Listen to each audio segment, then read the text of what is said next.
So my name is Tonya Delmonico, and I am a parent of two young children, a 7-year-old and a 3-year-old. And my 7-year-old is going into the second grade. And so I've been at the Healy for a year, 2 years now. And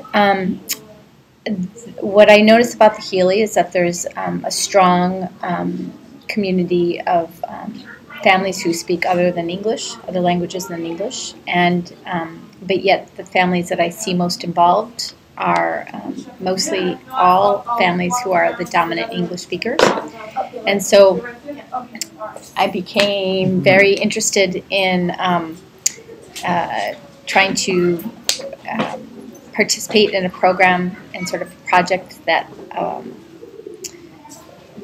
would help parents learn about what was going on in the school and use my bilingual skills to do that.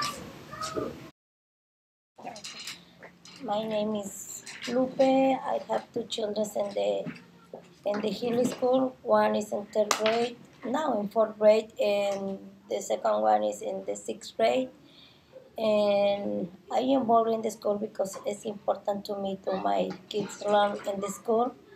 And I like to help to the community, immigrant community, to come into the Healy School and participate in the school, voluntary in the school too.